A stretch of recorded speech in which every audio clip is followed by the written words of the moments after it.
எம்ஜிஆர் புகழ், புரட்சி தலைவர் டாக்டர் எம்ஜிஆர் புகழ், புரட்சி தலைவி டாக்டர் அம்மா புகழ், புரட்சி தலைவி டாக்டர் அம்மா புகழ்.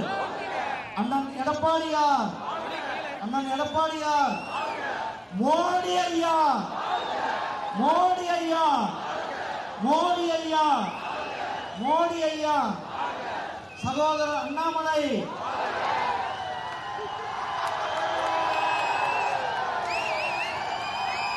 நம்மளுடைய அவிநாசி பகுதிக்கு,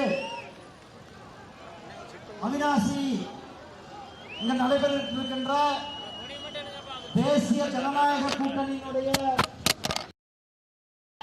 ஆதரித்து இந்த பிரச்சார கூட்டத்திற்கு வருகை தந்திருக்கின்ற சகோதரர், பாசத்திற்குரிய சகோதரர் திரு கே அண்ணாமலை, முன்னாள் ஐபிஎஸ் அதிகாரி அவர்களே, அண்ணா திராவிட முன்னேற்ற கழகத்தை சார்ந்த நம்முடைய தேர்தல் பொறுப்பாளர் அண்ணன் அம்பாள் பழனிசாமி அவர்களே, சகோதரர் மாரிமுத்து அவர்களே, அண்ணன் தனபால் அவர்களே, சகோதரி பிரேமா அவர்களே, மற்றும் இந்த நிகழ்ச்சியில கலந்து கொண்டிருக்கின்ற சொந்தங்களே, தேசிய ஜனநாயக கூட்டணியுடைய சொந்தங்களே, ஜான் பாண்டியன் அண்ணன் கட்சியை சேர்ந்தவர்களே, அண்ணா திராவிட முன்னேற்ற கழகத்தை சேர்ந்தவர்களே, அண்ணன் திருமாறன் கட்சியை சேர்ந்தவர்கள், சகோதரர் பாட்டாளி மக்கள் கட்சியை சேர்ந்த சகோதரர்கள் அனைவருக்கும் கூட அண்ணா திராவிட முன்னேற்ற கழகம், பாரதிய ஜனதா கட்சியை சேர்ந்த அனைத்து சகோதரர்களுக்கும் அன்பான மாலை வணக்கத்தை தெரிவித்துக் கொண்டு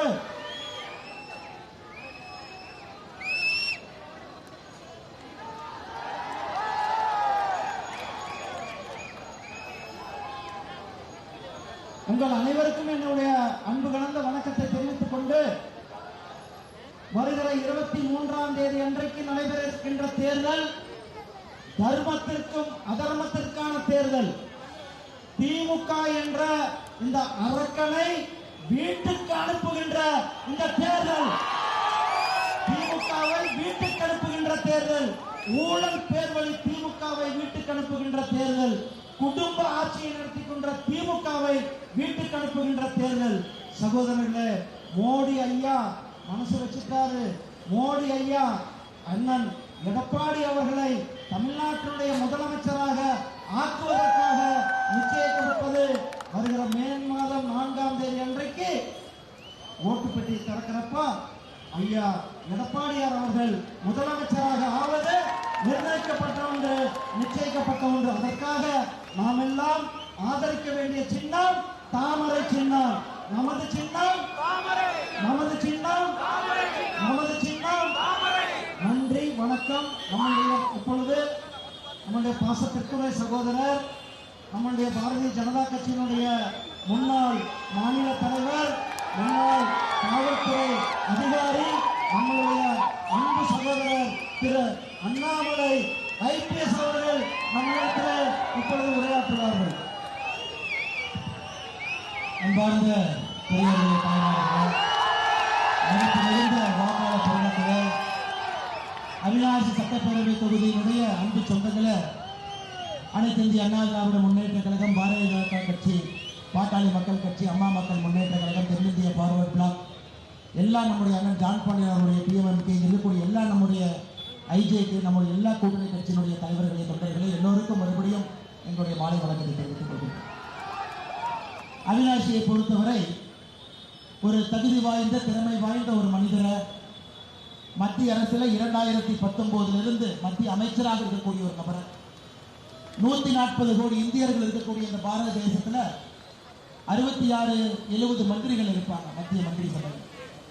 அதில் ஒரு அற்புதமான மந்திரியை தேர்ந்தெடுத்து பாரத பிரதமர் நரேந்திர மோடி அவர்கள் தமிழகத்தில் மே 4ஆம் தேதிக்கு பிறகு நம்முடைய முதலமைச்சராக பொறுப்பேற்கக்கூடிய அண்ணன் எடப்பாடி பழனிசாமி அவர்கள் அவிநாசி தொகுதியினுடைய முன்னேற்றத்திற்காக ஒரு சிட்டிங் யூனியன் மினிஸ்டர், இந்திய அரசியல் சரித்திரத்தில் நிறைய இடத்துல இது போன்ற ஒரு நிகழ்வை நாங்கள் கேட்டதில்லை, பார்த்தது.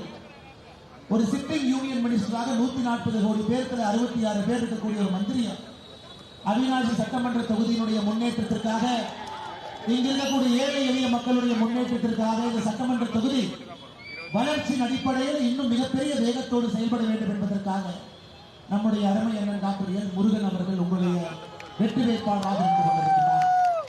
அருமை சொந்தங்களே, என்னைக்கு அவர் வேட்புமனு தாக்கல் செய்தாரோ அன்னைக்கே உங்களுடைய அன்பு அரவணைப்பு அவருடைய வெற்றியை உறுதி செய்திருக்கிறது. 10,000க்கும் மேற்பட்ட சொந்தங்கள் அவருடைய வேட்புமனு தாக்கல் நிகழ்வுல மிகப்பெரிய ஒரு எழுச்சியோடு பங்கேற்று அவருக்கு ஒரு பெரிய அன்பும் ஆதரவும் ஒரு பெரிய கருத்தை நீங்கள் நீட்டியிருக்கிறீர்கள். அவிநாசி சட்டமன்ற தொகுதி என்பது அனைத்து இந்திய அண்ணா திராவிட முன்னேற்ற கழகத்தினுடைய இரும்பு கோட்டை என்பது எல்லோருக்குமே தெரியும். 2001, 2006, 2011, 2016, 2021 தொடர்ச்சியாக ஒரு வெற்றி நடை போடக்கூடிய ஒரு சட்டமன்ற தொகுதி அனைத்து இந்திய அண்ணா திராவிட முன்னேற்ற கழகத்தினுடைய இரும்பு கோட்டை. இன்னைக்கு பாரதிய ஜனதா கட்சியினுடைய தலைவர்கள் தொண்டர்கள் உங்களோடு இணைந்து இன்னைக்கு ஒரு பெரிய சரித்திர வாக்கு வித்தியாசத்தில் இங்கிருந்து அண்ணன் டாக்டர் எல் முருகன் அவர்களை உங்களுடைய சட்டமன்ற உறுப்பினராக நீங்கள் அனுப்பி வைக்கப் போகின்றீர்கள் என்பதை இங்கு பார்க்கக்கூடிய மக்கள் நீங்களே சாட்சியாக இருந்து கொண்டிருக்கின்றீர்கள். அருமை சொந்தங்கள், அது மட்டும் இல்ல, நம்முடைய வெற்றி வேட்பாளர் திரு முருகன்ஜி அவர்கள் பேசும்பொழுது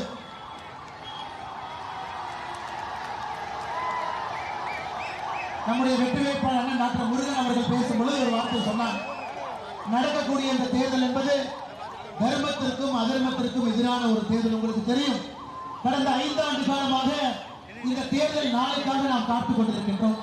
இந்த தேர்தல் நாளுக்காக, குறிப்பாக எப்ப இந்த விடியலாட்சி வெளியே போவார்கள், எப்ப இந்த தீய சக்தி திராவிட முன்னேற்ற ஆட்சியிலிருந்து வெளியே செல்வார்கள், எப்பொழுது முதலமைச்சர் ஐயா மு.க. ஸ்டாலின் அவருடைய பதவி காலம் முடிவுக்கு வரும், எப்பொழுது மக்களுக்கு திரும்பவும் நல்ல ஒரு ஆட்சி வரும் என்பதற்காக 5 ஆண்டு காலமாக காத்துக் கொண்டிருக்கின்றோம்.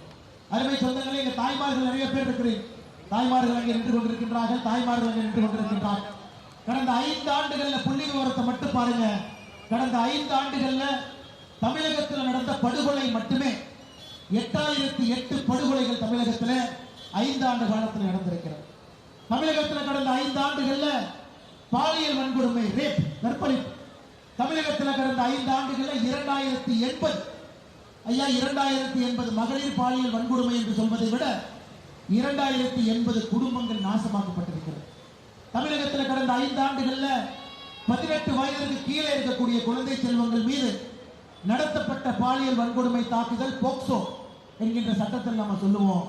ஒரே நிமிஷம் உங்களுடைய மனதை கல்லாக்கிக் கொள்ளுங்கள். தமிழகத்தில் கடந்த 5 ஆண்டுகள்ல 39,999 வழக்குகள் தமிழகத்தில் நடந்திருக்கிறது. எந்த ஒரு 5 ஆண்டு கால ஆட்சியிலும் கூட இவ்வளவு மோசமான ஒரு ஆட்சியை தமிழகம் பார்த்தது கிடையாது. அவ்வளவு மோசமான ஒரு ஆட்சியை பார்த்துக் கொண்டிருக்கின்றோம். குறிப்பாக 3 வயது பிஞ்சிலம் குழந்தைக்கு பாதுகாப்பு, 65 வயது மூதாட்டிக்கு பாதுகாப்பு, பெண்கள் ஒரு சாலையோரத்தில் நடந்து செல்வதற்கு கூட பாதுகாப்பு இல்லாத ஒரு ஆட்சி. உங்களுக்கு தெரியும், அரசனுடைய முதல் கடமை என்பது மக்களுடைய பாதுகாப்பு. வளர்ச்சி என்பது பாதுகாப்புக்கு பிறகுதான் வளர்ச்சி. ஆனா இங்க பாதுகாப்பும் இல்லை, வளர்ச்சியும் இல்லை. ஒரு முட்டாள்தனமான ஒரு ஆட்சி 5 ஆண்டு காலமாக நடந்து கொண்டிருக்கிறது. அதனாலதான் எங்களுக்கெல்லாம் பெரிய மகிழ்ச்சி. அனைத்து இந்திய அண்ணா திராவிட முன்னேற்ற கழகத்தினுடைய தலைவர்களுக்கும் தொண்டர்களுக்கும் பாரதிய ஜனதா கட்சி இந்த நேரத்தில் நன்றி சொல்லியாக வேண்டும். ஏன்னா ஒரு நல்ல ஒரு வேட்பாளரை, ஒரு சிட்டிங் அமைச்சரை அவிநாசி சட்டமன்றத்தினுடைய தொகுதியினுடைய வளர்ச்சிக்காக பிரதமர் மோடி அவர்கள் நேரடியாக இங்கே அனுப்பி வைத்திருக்கிறார். நேற்று காலை டெல்லியில நம்முடைய தேசிய தலைவர் நிதின் நவீன் அவர்களை சந்தித்த பொழுது அவர் கேட்ட முதல் கேள்வி, அவிநாசி சட்டமன்ற தொகுதியில் முருகன் அவர்கள் எப்படி இருக்கின்றார், எவ்வளவு வாக்கு வித்தியாசத்தில் வெற்றி பெறுவார் என்பதுதான் நேற்று நம்முடைய தேசிய தலைவர் கேட்ட ஒரு முதல் கேள்வி. நிச்சயமாக நீங்கள் அவரை ஒரு சரித்திர வாக்கு வித்தியாசத்தில் வெற்றி பெற செய்வீர்கள் என்கின்ற முழு நம்பிக்கை நமக்கு இருக்கிறது. அருமை சொன்னாங்க. அவிநாசி சட்டமன்ற தொகுதியில் தாய்மார்கள், நிறைய தாய்மார்கள் 100 நாள் வேலைவாய்ப்பு திட்டத்துக்கு நீங்க போறீங்க. நிறைய தாய்மார்கள் இங்க இருக்கிறீங்க. அண்ணன் சொல்லிட்டாங்க, இந்த முறை தமிழகத்தில் அதிகபட்சமாக 1 லட்சம் வாக்குகளை தாண்டிதான் அவிநாசியில் அண்ணன் முருகன் அவர்களுடைய வெற்றி இருக்கும். உங்களுடைய அன்பு இருக்க வேண்டும் என்று எல்லாம் என்னுடைய வேண்டிக் கொள்கின்றோம். அருமை சொந்தங்களே, நிறைய தாய்மார்கள் நின்று கொண்டிருக்கிறார். 100 நாள் வேலைவாய்ப்பு திட்டத்திலே பயன்பெறக்கூடிய தாய்மார்கள் நின்று கொண்டிருக்கிறார். அருமை சொந்தங்களே, நம்முடைய முதலமைச்சர் அவர்களுக்கு என்னன்னு தெரியல, இந்த கடந்த ஒரு 20 நாளா பொய் அதிகமா பேசுறாரு. எப்பவுமே பொய் பேசுவாருங்க. எனக்கு முதலமைச்சர் பொய்யா பேசுறார். மைக்கில் காலையிலிருந்து இரவு வரை பொய்யை மட்டுமே சொல்லுகிறார். அவர் என்ன சொல்றாருன்னா, பாரதிய ஜனதா கட்சி தமிழ்நாட்டிற்கு 100 நாள் வேலைவாய்ப்பு திட்டத்தில் வரக்கூடிய நிதியை நிறுத்தி விடுவார்கள் அப்படிங்கிறார். உங்களுக்கு தெரியும், இன்னைக்கு மோடி ஐயா 100 நாள் வேலை வாய்ப்பு திட்டத்தை 125 நாளாக உயர்த்திருக்கின்றார்கள் என்பது உங்களுக்கு தெரியும். கடந்த 5 ஆண்டு காலத்துல தமிழகத்திற்கு தான் அதிகப்படியாக, தமிழகத்துக்கு தாய்மார்கள் நல்லா கேட்டுக்கொடுங்கம்மா, தமிழகத்திற்கு தான் அதிகப்படியாக 100 நாள் வேலை வாய்ப்பு திட்டத்துல 46,000 கோடி ரூபாய் இந்த மாநிலத்திற்கு நாம் கொடுத்திருக்கின்றோம், உங்களுக்கு கொடுத்திருக்கின்றோம். பீகார் மாநிலத்தில் தமிழகத்தை விட மக்கள் தொகை அதிகமாக இருக்கக்கூடிய பீகார் நம்ம ஆட்சியில் இருக்கக்கூடிய மாநிலம், அதற்கே நம்ம 32,000 கோடி நம்ம கொடுத்திருக்கோம்.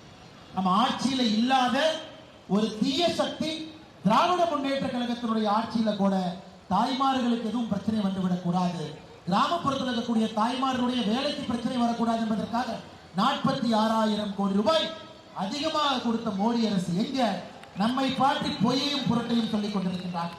இங்கே அனைத்து இந்திய அண்ணா திராவிட முன்னேற்ற கழகத்தினுடைய கோட்டை என்று சொன்னேன். அண்ணன் எடப்பாடி பழனிசாமி அவர்களை பற்றி நேற்று சகோதரி கனிமொழி ஒரு வார்த்தையை பேசினாங்க, அதை அப்படியே உங்க முன்னாடி நான் பேசுறேன். சேலம் தெற்கு சட்டமன்ற தொகுதியில பிரச்சாரம் செய்த திருமதி கனிமொழி அவர்கள் சொல்றாங்க, அவங்க சொல்றது அப்படியே சொல்றாங்க, எங்க பரம்பரைக்கு ஒரு கதை இருக்கிறது, ஒரு சரித்திரம் இருக்கிறது. எங்களை எதிர்த்தவர்களுக்கெல்லாம் மலர் வளையம் வைத்தவர்கள் நாங்கள். யாரை பார்த்து சொல்றாங்க? எடப்பாடி பழனிசாமி அண்ணனை பார்த்து, எங்களை எதிர்த்தவர்களுக்கெல்லாம் மலர் வளையம் வைத்தவர்கள் நாங்கள். அதனால் மு.க. ஸ்டாலினை பற்றி என்ன பேசுறீங்க என்று தெரிந்து கொண்டு பேசுங்க. என்ன அர்த்தம்? அவங்களை எதிர்த்தோம்னா மலர் வளையம் வைப்பாங்கன்னா என்ன அர்த்தம்? நம்ம மலர் வளையம் யாருக்கு வைப்போம்?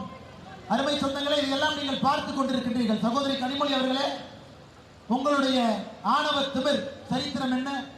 ஊழலுக்காக இந்தியாவிலே முதலாக ஒரு ஆட்சி கலைக்கப்பட்டதுன்னா அது திராவிட முன்னேற்ற கழகத்தினுடைய ஆட்சி தான். ஊழலுக்காக கலைக்கப்பட்ட ஆட்சி, அது சரித்திரமா? சட்டசபையில புரட்சி தலைவி அம்மா செல்வி ஜெயலலிதா அவர்கள்ட்ட அநாகரிகமான முறையில் நீங்க நடந்துகிட்டீங்க, அது சரித்திரமா? அதன் பிறகு முதலமைச்சராக மட்டும்தான் சட்டப்பேரவைக்குள்ள ஒருவன் சபதம் போட்டுவிட்டு முதலமைச்சராக வந்தால் அது சரித்திரம். அது மட்டுமில்ல, முன்னாள் அமைச்சர் டா கிருஷ்ணன் அவருக்கு மலர் வளையம் வைத்தீர்களே, அது சரித்திரமா? இல்ல சாதிக் பாஷா அவர்களுக்கு 2G கேஸ் மலர் வளையம் வச்சீங்களா, அது சரித்திரமா? ஆனால் பேசுவதை நீங்கள் அறிந்து பேசுங்கள். தமிழ்நாட்டுடைய மக்கள் பார்த்து கொண்டிருக்கின்றார்கள், கிராமப்புறத்தில் இருக்கக்கூடிய சகோதரிகள் பார்த்து கொண்டிருக்கின்றார்கள், யார் வரம்பு மீறி யாரை பேசுகின்றார்கள் என்பதை பார்த்து கொண்டிருக்கின்றார்கள். அருமை சொந்தங்கள், அது மட்டும் இல்ல சொந்தங்களே, இன்னைக்கு உங்களுக்கு தெரியும், திராவிட முன்னேற்ற கழகம் ஆட்சிக்கு வந்த பொழுது மே மாசத்துல 511 தேர்தல் வாக்குறுதி கொடுத்தார். இன்னைக்கு ஸ்டாலின் ஐயா 99% நிறைவேற்றிட்டார். ஸ்டாலின் ஐயாவுக்கு கணக்கு சொல்லி கொடுத்த கணக்கு வாத்தியார் மேல தப்பு இல்லைங்க, அந்த கிளாஸ் உட்கார்ந்த ஸ்டாலின் ஐயா மேலதான் தப்பு. வெறும் 70 வாக்குறுதி நிறைவேற்றி இருக்கின்றார். 70 வாக்குறுதி, 511 70 என்பது 15%. 15% வாக்குறுதி நிறைவேற்றிவிட்டு 99% நிறைவேற்றி விட்டோம் என்று ஒரு பச்சை பொய்யை முதலமைச்சர் சொல்லுகின்றார். அது மட்டுமில்ல, அடுத்த தேர்தலுக்கு 505 வாக்குறுதி. முடியலடா சாமி, 2021 501 70 முடியல, இன்னைக்கு 2026 தேர்தலுக்கு இன்னும் ஒரு 505 வாக்குறுதி. அருமை சொந்தங்களே, 2011 அவங்க கொடுத்த தேர்தல் வாக்குறுதி பாருங்க. கல்வி கடன் ரத்து, என்னாச்சுங்க? இளைஞர்கள் இருக்கிறாங்க, மாணவ செல்வங்கள் இருக்கிறாங்க, இல்லை. சமையல் எரிவாயு சிலிண்டருக்கு 100 ரூபாய் மானியம், இல்லை. டீசலுக்கு லிட்டருக்கு 4 ரூபாய் குறைப்போம், இல்லை. பகுதி நேர ஆசிரியருடைய பணி நிரந்தரம் செய்வோம், இல்லை. இதுதாங்க அல்டிமேட். நாங்க ஆட்சிக்கு வந்த 5 வருஷத்துல இன்னைக்கு தாய்மார்கள் நின்று கொண்டிருக்கின்றீர்கள். நாங்க ஆட்சிக்கு வந்த 5 வருஷத்துல தாய்மார்கள் நின்று கொண்டிருக்கின்றீர்கள். 3,50,000 பேருக்கு அரசு வேலை கொடுப்போம். 3,50,000 பேருக்கு. நீங்க 5 வருஷத்துல நீங்க அரசு வேலை கொடுத்தது 94,000 பேர். அப்பா 94,000 பேர் கேட்காதீங்க. ரிட்டையர் ஆனவங்க 1,05,000 பேர். ரிட்டையர் ஆனவங்களை கூட பூர்த்தி செய்ய முடியாத ஒரு அரசு. 1,05,000 பேர் ரிட்டையர் ஆயிருக்கிறாங்க. 94,000 பேருக்கு அரசு வேலை. நீட்டை ரத்து செய்வோம்.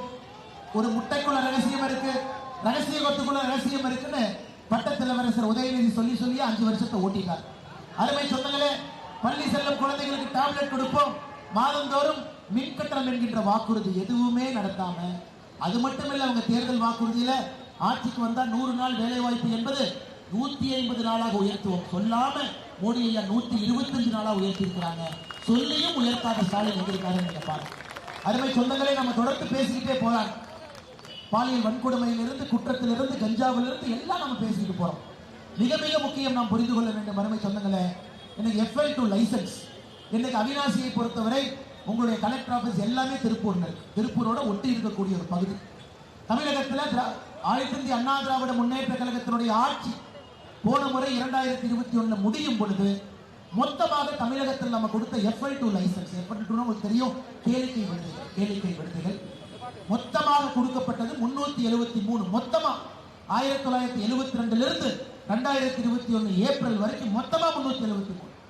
ஆனா திராவிட முன்னேற்ற கழகத்தினுடைய 5 ஆண்டு கால ஆட்சியில அவர்கள் கொடுத்த கேளிக்கை விடுதலை லைசன்ஸ் மட்டுமே 403 லைசன்ஸ் 5 ஆண்டுகள். திருப்பூர் கோவை மாவட்டத்தில் மட்டுமே 119.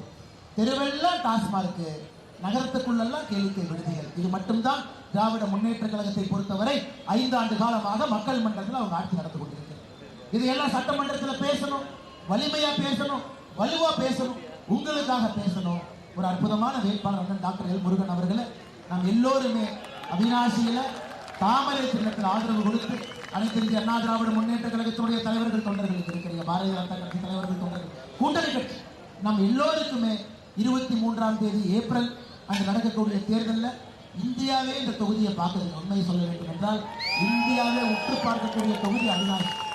ஒரு சிட்டிங் மினிஸ்டர் அவர் எந்தவித எதிர்பார்ப்பும் இல்லாம நீங்க எம்எல்ஏவாக போட்டியிட வேண்டும் என்று சொன்னவுடன் இல்லை, மக்களுக்கு நான் சேவை செய்ய போகின்றேன், அதுவும் அவிநாசியில சேவை செய்ய போகின்றேன், மகிழ்ச்சியாக நான் சேவை செய்ய போகின்றேன். இந்த தொகுதியில எம்எல்ஏ வேட்பாளராக உங்கள் முன்னால் உங்களை நம்பி அருமை அண்ணன் டாக்டர் முருகன் அவர்கள் நின்று கொண்டிருக்கின்றார்கள். நிச்சயமாக நீங்கள் பெருவாரியான வாக்கு வித்தியாசத்தில் அவர்களை வெற்றி பெற செய்ய வேண்டும் என்று பணிவன்போடு இந்த அற்புதமான கூட்டத்தில் இருக்கக்கூடிய எல்லா தலைவர்கள் தொண்டர்களுக்கும் வேண்டுகோள் விடுத்து, அதே நேரத்தில் அருமை சொந்தங்களே, நீங்க மறந்து விடாதீர்கள், இருந்து மறந்து விடாதீர்கள். போன முறை அண்ணன் தனபாலன் அண்ணா அவர்களுக்கு மிகப்பெரிய ஆதரவு கொடுத்து 56,000 வாக்கு வித்தியாசத்துல இந்த தொகுதியில அண்ணனை சபாநாயகர் அண்ணன் நீங்க ஜெயிக்க வச்சு, இந்த முறை நீங்கள் எல்லாம் சொல்வது போல அண்ணா 1,00,000 வாக்கு நாங்கள் ஜெயிக்க வைக்கிறோம் நீங்க தான் சொன்னீங்க. அதனால் நிச்சயமாக அந்த 1,00,000 வாக்கு என்பது நமக்கு பெருமை இல்லை, அந்த மக்களுடைய ஆதரவு நமக்கு இருக்குதுன்னு மக்களுக்கு தெரியும். ஒரு சிட்டிங் மினிஸ்டர் இங்கே வரும் பொழுது நாங்கள் பின்னால் இருப்போம் என்பது இந்தியாவிற்கு நீங்கள் சொல்லக்கூடிய ஒரு செய்தி.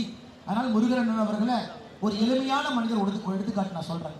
இன்னைக்கு நீங்க கோனூருக்கு போனாலும் கூட, அவர் பிறந்திருக்கக்கூடிய நாமக்கல் மாவட்டம் கோனூர், இன்னைக்கு போனீங்கன்னா கூட அவங்களுடைய தந்தையும் தாயும் விவசாய வேலை செய்து கொண்டிருப்பார்.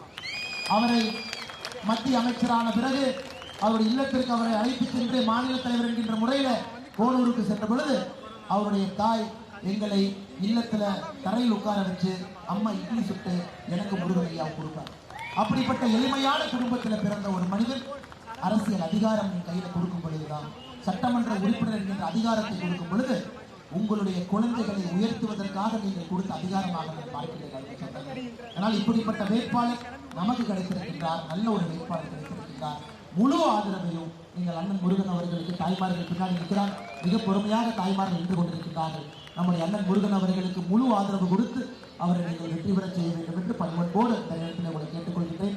அதே நேரத்தில் நம்முடைய கூட்டணி கட்சியினுடைய எல்லா தலைவர்கள் தொண்டர்கள் இங்கே நின்று கொண்டிருக்கின்றார்கள். அவர்களுக்கும் நன்றி சொல்ல வேண்டிய நேரத்தில் நின்று கொண்டிருக்கின்ற மரபை சொன்னீங்களே. அண்ணன் ஈஸ்வரன் வந்துட்டேன்.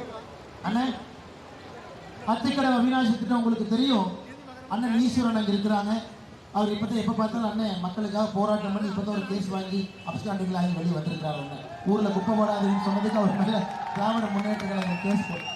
உங்களுக்கு தெரியும், அவிநாசி அத்திக்கடவு திட்டத்தினுடைய கதாநாயகன் அண்ணன் எடப்பாடி பழனிசாமி அவர்கள் என்பது நம்ம எல்லோருக்குமே தெரியும். அந்த திட்டத்தை ஆரம்பத்திலிருந்து அம்மா அவர்கள் அதற்கு அடிக்கல் போட்டு எப்படி கொண்டு போகணும் திட்டத்தை செயல்படுத்தலாம். ஆனால் திராவிட முன்னேற்ற கழகத்தினுடைய ஆட்சியில் அதையும் முழுமைப்படுத்தணும். அங்கங்க குளத்தையெல்லாம் விட்டுட்டாங்க, அங்கங்க பாதியை விட்டுட்டாங்க. அந்த பம்பிங் ஹவுஸ்ல இருந்து பாதி பிரச்சனை, அதையெல்லாம் நம்முடைய ஐயா முருகன் அவர்கள் 2 நாளைக்கு முன்பு அங்க போய் ஆய்வு செய்ததை நாம் எல்லாம் பார்த்தோம். அதனால விவசாய பெருமக்களுக்கு அண்ணன் எடப்பாடி பழனிசாமி அவர்கள் முதலமைச்சராக பொறுப்பில் அமரும் பொழுது, உங்களுடைய சட்டமன்ற உறுப்பினராக அண்ணன் முருகன் அவர்கள் வரும் பொழுது நிச்சயமாக இதை முழுமைப்படுத்தி விடுபட்ட குளங்களுக்கும் இதை எடுத்துச் சென்று அது அவிநாசி அத்திக்கடவு திட்டம் 2.0 என்று சொல்வதை விட இதை முழுமைப்படுத்துவது நம்முடைய கடமை.